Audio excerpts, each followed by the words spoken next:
Hello, everyone. This is Ted Check, Public Relations Manager for the International Foundation for Protection Officers. I'm here with Nadeem Iqbal. He is the founder and principal consultant for Sorgex. That's a company in the Middle East that specializes in strategy and organizational excellence in terms of security for various companies. He's also the director of Middle Eastern operations for the IFPO. Nadeem, welcome. Hello, Ted. Thank you for the opportunity. Pleased to be here with you today. Yeah, thanks so much. So yeah, let's get into it. I think some people who have followed the IFPO have seen your name, your photo, whether they follow us on the website or social media, but maybe they're not too familiar with you. So maybe if you could just introduce yourself and tell us your background and how you got involved in security. What motivated you to get involved in the security industry? Sure, I will. Like many of us in the security fraternity, we come from the military, and so am I. My background goes back to Pakistan Army. I was a commissioned officer in an armor regiment many years back, but I quit the arms at early age and moved on to corporate sector. And my career started with a multinational security services firm back in 2000 in Dubai, the United Arab Emirates. And since then, it has been a very interesting, very exciting journey. Moved through different ranks and foils. I started my career as a trainer, being managing operations, and then moving into the business side, managing a branch size, a division, and a company. And I've had different positions at the C-suites, from being a director for strategy and chief strategy officer and CEO. So yeah, it's been a very rewarding journey, very interesting. And I don't really need to define any further that what landed me in the security, because that's pretty much the custom that military and police officers make a good career in the security industry. Right, and that happens here. That happens all over the world. That serves as a good foundation. The military, also law enforcement, serves as a great foundation. In fact, along with courses like what the IFPO offers, putting that together just really helps people make that transition to the security industry for sure. Absolutely. I think those who are aware of what IFPO is offering and they get a good mentor at the early age, I must say they are fortunate ones, because the IFPO programs set the basis well.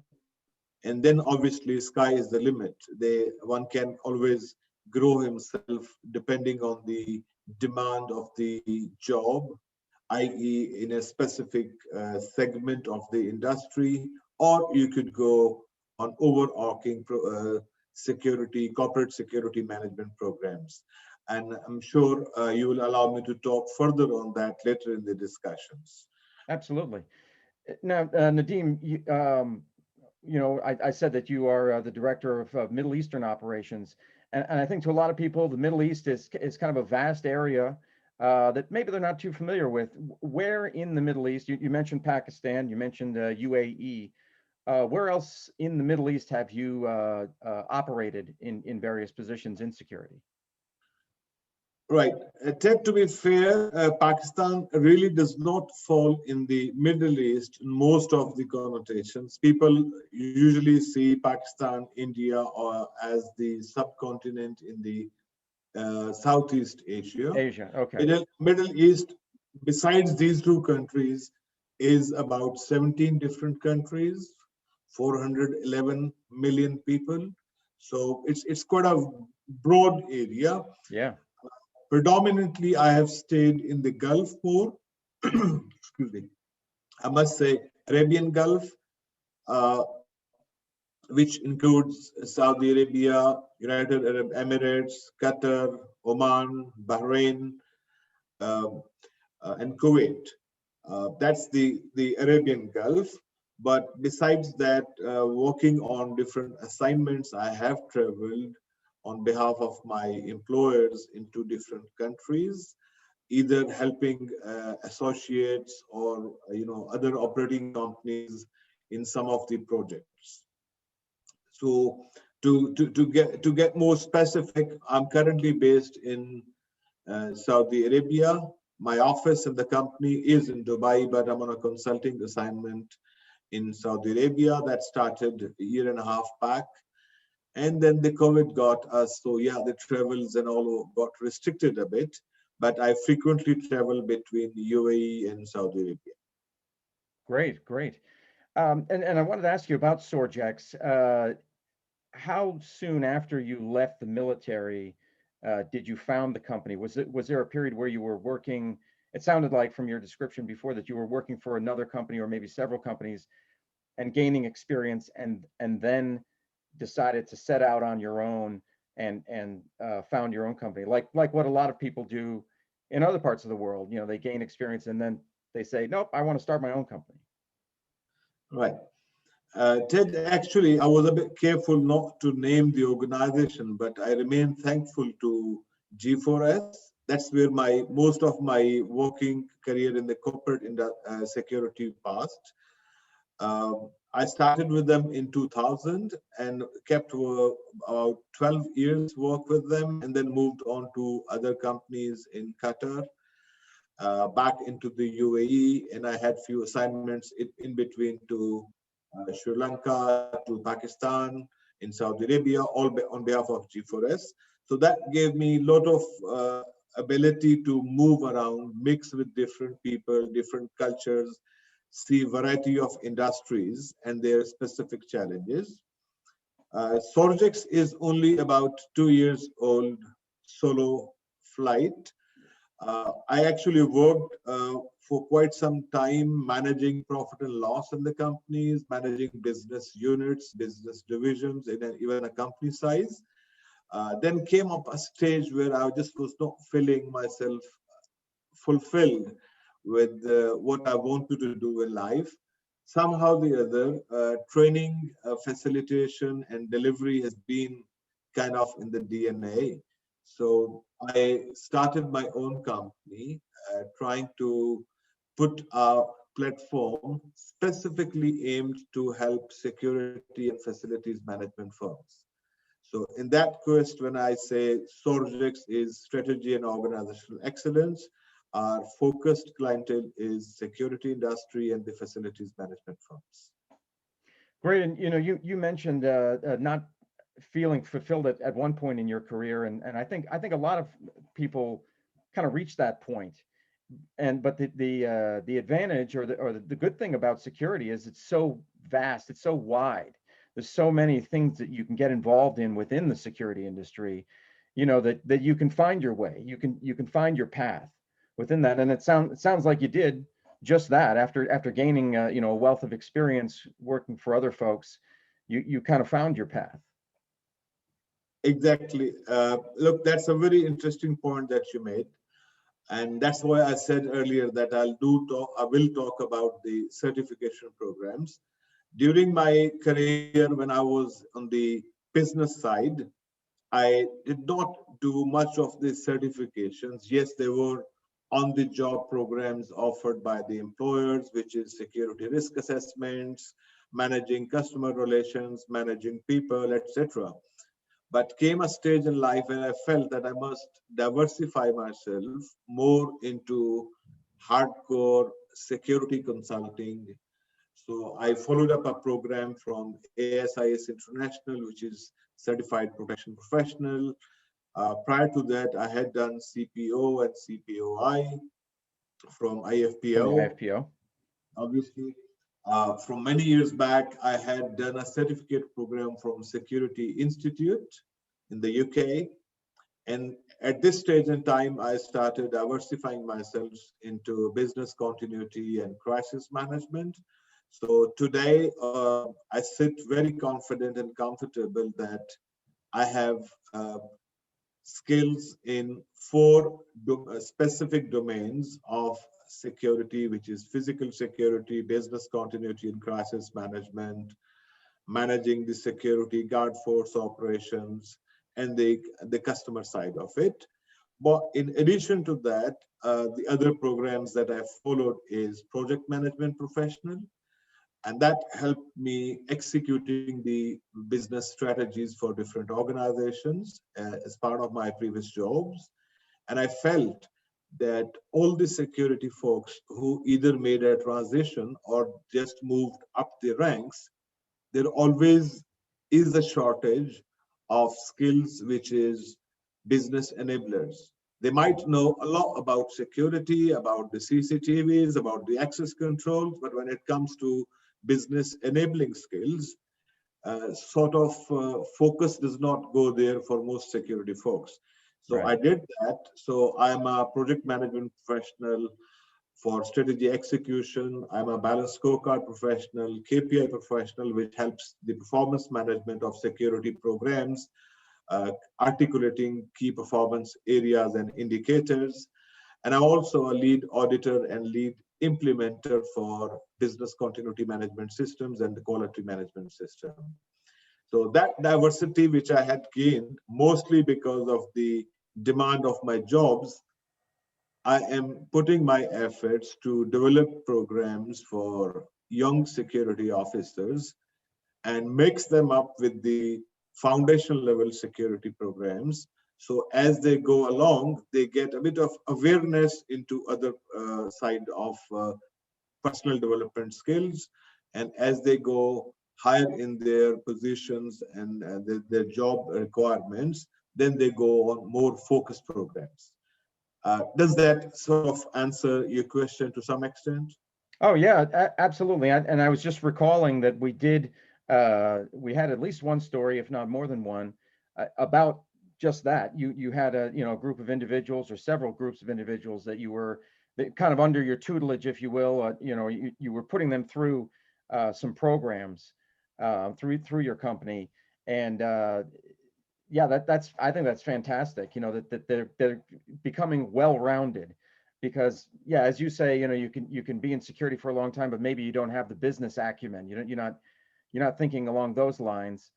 But if they do, then maybe they can have their own companies someday. Exactly. Allow me to expand slightly on that. Look, once I started my consulting and training firm, I was at the crossroads, whether we go on open programs and attract more candidates, which brings in quick and easy revenue in terms of low-hanging fruits for my business. But then we made a very careful and conscious decision that no, we will work with few organizations and we will run for them competency development programs for 2 to 3 years. Now that gives us an advantage that we know a person from the day he gets registered with us, obviously by their organization, and then we make them move through these tiers of learning and development.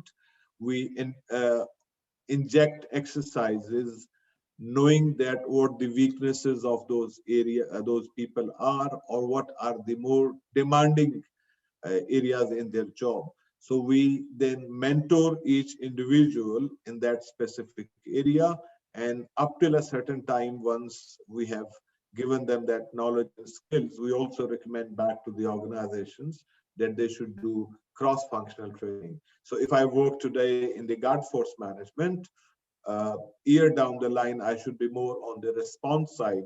And if I've done both, then I will go on the planning side, which is the business continuity and the crisis management.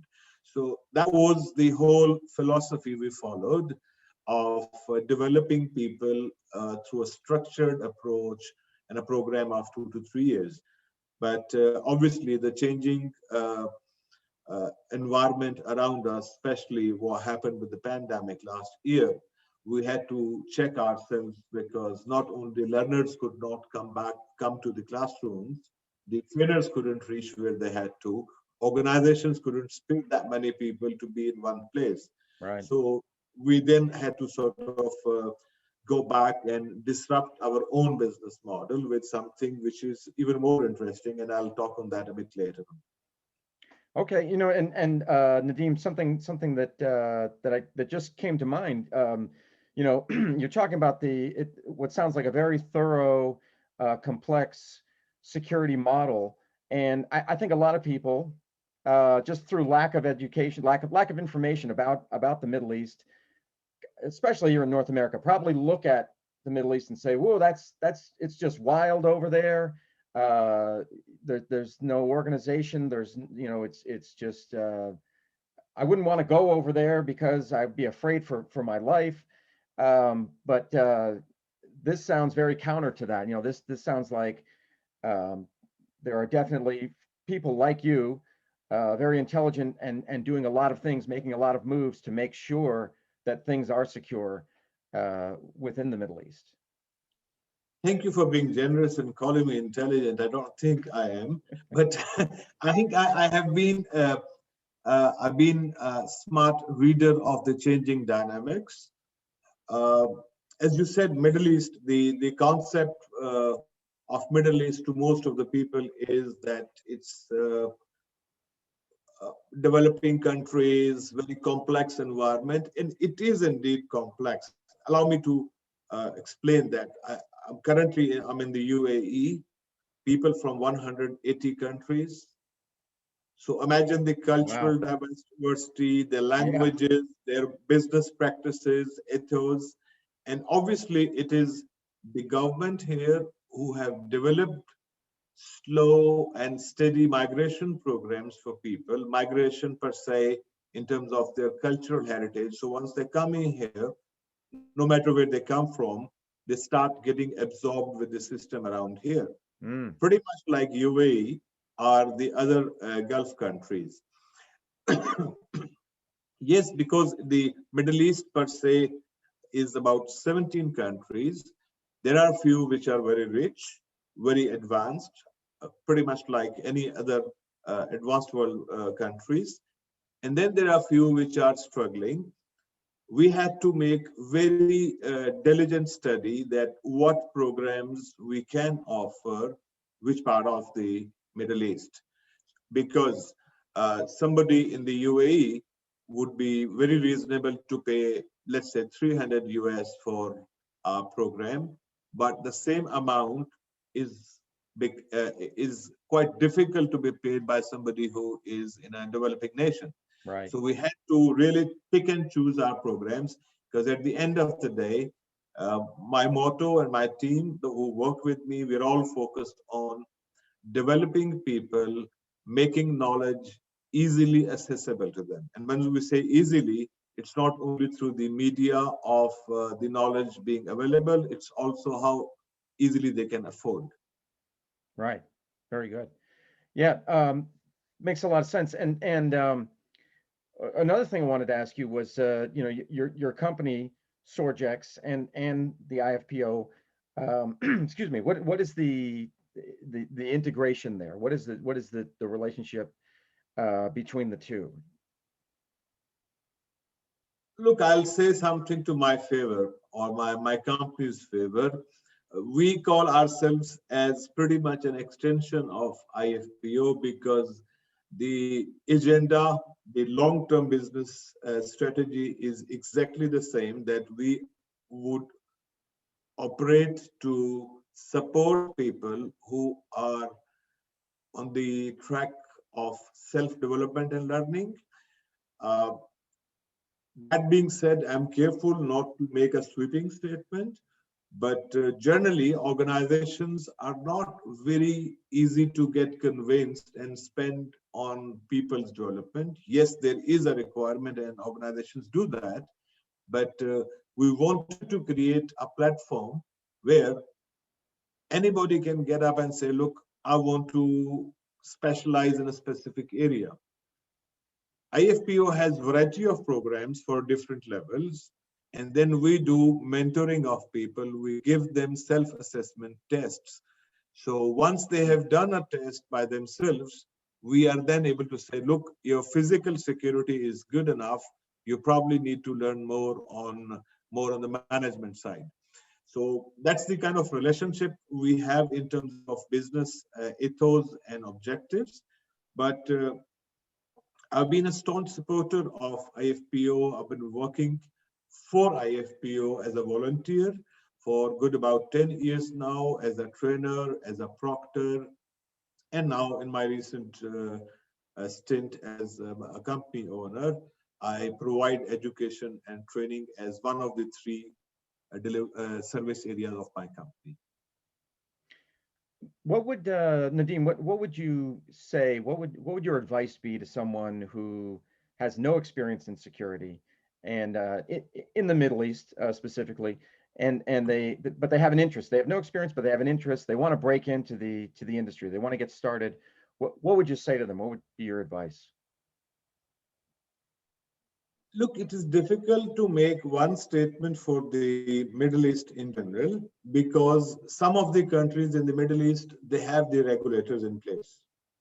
Now, once the regulators are there, there's a good point to start because there's a minimum essential training to be achieved by every single individual who wants to work in any position.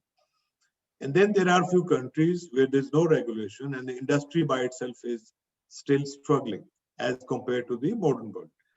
How, that being said, regulators help from the compliance perspective, but organizations like IFPO and in our humble capacity, we make a deliberate effort that we let people be realized with the competence side.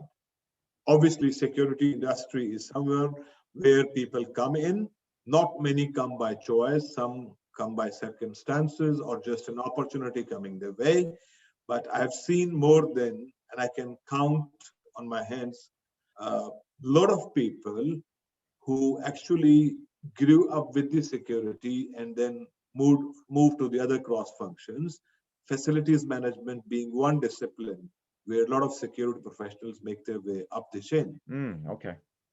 And the only advice which I can make at the moment is earlier the better. Get acquainted with an association, a professional body who is delivering something. No piece of knowledge is ever bad.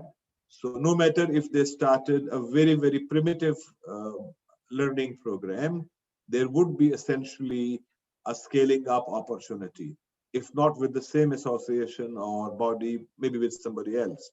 So investing in yourself to get a baseline knowledge, some structured competency domains, I think that's the point to start.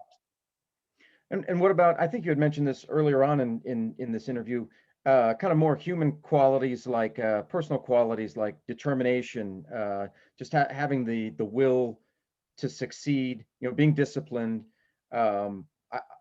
Would you agree that those are some qualities that that you should probably possess if you want to break into security? I would add patience to the names that you have used. You need to be disciplined. You need to be very organized, and you got to have patience to take the hardships of the job, not only in terms of the environment and the climate and stuff.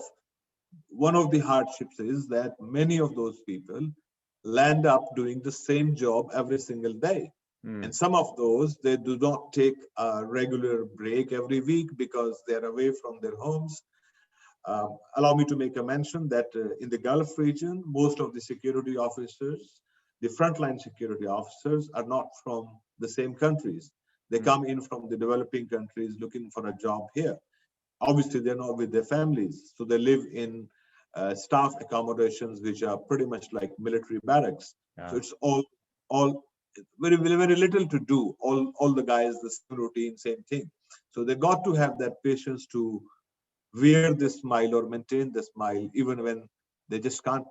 But they have to because that's the demand of the job. And obviously, the downside of security job is the value is measured by what does not happen, then what does happen. So as long as a state is secure, everything is fine, people will come to a musical concert, hanky-dory, all good. But the day something goes wrong, that's the time the security efficiency and their resilience is measured. That's a great point. That's a great point. Yeah, security's going great when nothing's going on, and then when something happens, well, then it's how do you respond to it? What is the response to the crisis? How swift is it? How efficient is it? How effective is it? Exactly. What about getting a mentor, finding a mentor, you know, as a young security officer, finding someone who's a veteran, who's been around for a while, and communicating with them, and maybe they give you advice and things like that. Would you advocate that as well? Look, I would say I'm a strong believer in this, and being there, I just can't help myself to go back few years, about 12 years back, when I was beginning to think what further programs we can study. So I was lucky to come across with few very refined people who sort of helped me and guided me in the right direction. But mentoring to me is a bit like what you do in terms of charity. So what you know, you give a part of that to a fellow human being, industry peer, a colleague, or somebody. Uh, it takes a little bit of time to identify who can really help you, but we all have self responsibility of helping our colleagues and others, and one should not feel shy. One of the reasons that we are so successful in what we do, uh, we at Sorgex keep our doors open with multiple communication methods. People can reach us. If they don't join a program, that's perfectly fine. Even if they join a program and second, third day they realize it's not for them, they want to walk out, we say that's perfectly fine. Because we would rather encourage our people that he invests his resources, his hard-earned money in the right direction. So yeah, going back to mentoring, coaching, both are very essential. Great. Nadeem, what else, is there anything else that you'd like to add to what we've discussed? We've covered a lot of topics here uh, in and around the security industry. Is there anything else that you'd like to add to that? Look, there is certainly is, and thank you for giving that opportunity of speaking my heart out. As IFPO is growing faster than ever before, and more people are getting to know what IFPO programs are, uh, Sandy and I have worked very hard to accelerate this in the region where I am, and very soon we are uh, going to come with few more initiatives. One of them to name is competency metrics. Now, that may sound a little complex, but the competencies required from a security officer in a petrochemical would be definitely different than what are required in a hospitality industry, Oh, for sure. Definitely. right? Um, with the support and guidance of Dr. Glenn, I am intending to undertake a program working mutually there where we will draw a big competency map, which can be tweaked depending on the industry, on the region. So that's one bit. And I have been a strong believer that knowledge should be transferred to people in the language they understand the best. Hmm. That's where Sorgex kind of made the disruption. We were lucky to convince Sandy after quite few discussions and persuasion that we should go and deliver uh, IFPO programs in Arabic language, because Arabic, out of the 5 languages in the Middle East, which is Persian, Turkish, Barbarian, so Arabic is by far the most spoken language in the region.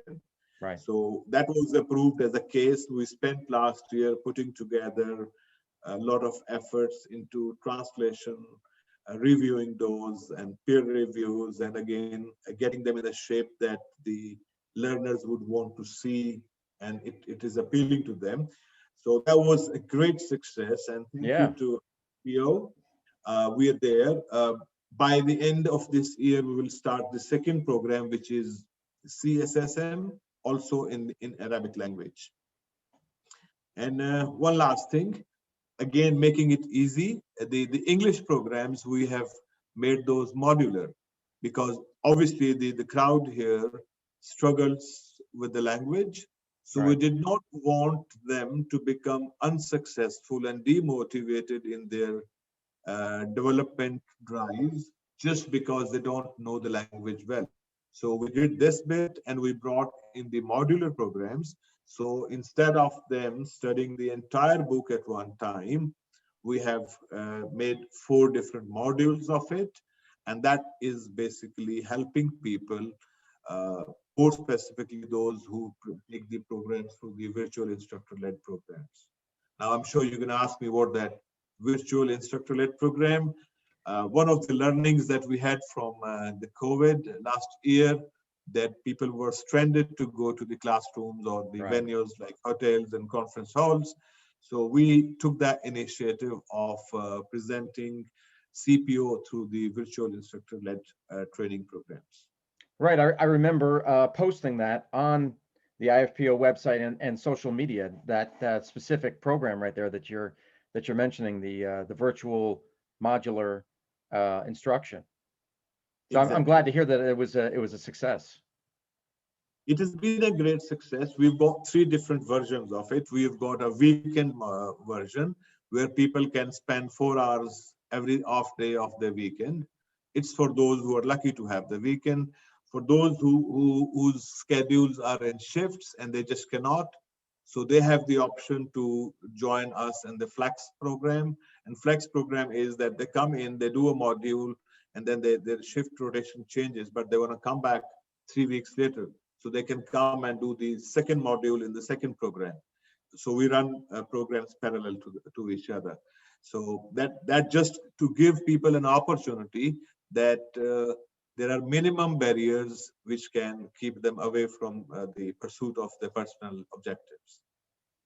Well, Nadeem, that sounds like you have a lot going on in the Middle East, and I look forward to, whenever you've got something that needs to get rolled out, please let me know. Let Sandy know, obviously, and let me know, and we can, release it through exponentially through our social media, to let everybody know about it. Well, that would be great help, and you actually have been very helpful, Ted. I think what you said, there's a lot going on. Allow me to summarize it. It's basically one objective that we are trying to achieve, that we will deliver IFPO programs in as many countries and languages as possible to achieve the objective that IFPO delivers by far the most diversified programs for security officers, diversified both in terms of the contents of the program and the delivery methods. And I'm sure you would have seen and heard from people that today IFPO programs are available classroom, self-study, online, virtual instructor-led training. Absolutely. So there's a lot that IFPO offers today, and I think it's becoming a greater success every day by day. Well, that's great to hear. It's great to talk to somebody on the other side of the world that's involved in the same thing that we're involved in over here, and so it makes me feel good about the work that I'm doing, the work that Sandy and everybody else on the board is doing. So I think they'll be happy when they see this interview. So that's great. I look forward from this interview to identify more people who can join hands with me on the cause. I have myself put on a very stretched target of appointing 10 leaders in different countries. So what I'm trying to do in the Middle East, my role will be more of a hub of connecting people with each other, but we're looking at other countries within the Middle East. So to get volunteers who want to help the younger ones to follow this pursuit. Great. Well, Nadeem, thank you very much for taking the time today to talk. It's been very informative, and hopefully people around the world will see this far and wide, and hopefully it will serve as an inspiration to them. So thank you. Thank you very much. Thanks to IFPO, yourself. Looking forward for more work together. Take care. Okay, we'll talk to you soon. Take care.